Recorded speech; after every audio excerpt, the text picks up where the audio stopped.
Could the Green State become a police state? By Dave Marsland of Cardiff Theosophical Society.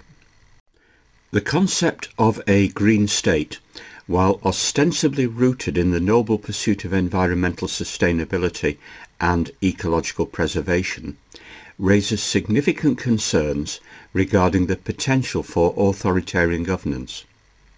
This apprehension is particularly salient when one considers the mechanisms that might be employed to enforce environmental regulations and the extent to which individual liberties could be compromised in the name of ecological imperatives. The Green State is predicated on the integration of environmental ethics into the fabric of governance, advocating for policies that prioritise ecological health over economic growth. However, as the urgency of the environmental crisis escalates, the temptation for governments to adopt increasingly coercive measures becomes pronounced. The philosophical underpinnings of such a state may draw upon strategies wherein the collective good is elevated above individual autonomy, thereby justifying interventions that could be perceived as draconian. In practice, the implementation of a green state could necessitate extensive surveillance and regulation of individual behaviours, ostensibly to monitor compliance with environmental standards. This could manifest in various forms, such as stringent regulations on personal consumption, mandatory reporting of carbon footprints, and even punitive measures for non-compliance. State propaganda may support this by suggesting that individuals have a moral obligation to adhere to environmental mandates for the greater good. Historical precedents exist wherein governments have leveraged environmental crises to consolidate power, often at the expense of civil liberties. The case of the Soviet Union's environmental policies during the 20th century serves as a cautionary tale.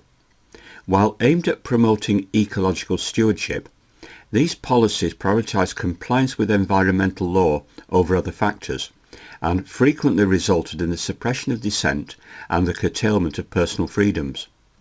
Consequently, the question arises, to what extent can the pursuit of ecological objectives justify the erosion of democratic principles? It is imperative to navigate the delicate balance between fostering environmental responsibility and safeguarding individual rights. A nuanced approach is required, one that synthesises the need for effective environmental governance with a commitment to democratic ideals. This involves engaging in a robust discourse on the ethical implications of environmental policies, ensuring that they do not evolve into authoritarianism under the guise of ecological necessity. In conclusion, while the aspiration for a green state is commendable, it is crucial to remain vigilant against the potential for such a framework to evolve into a police state.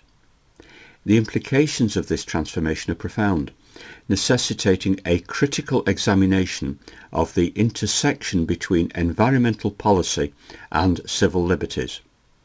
As we confront the ongoing environmental crisis, it is essential to advocate for solutions that uphold both ecological integrity and the fundamental rights of individuals, thereby fostering a truly sustainable and just society.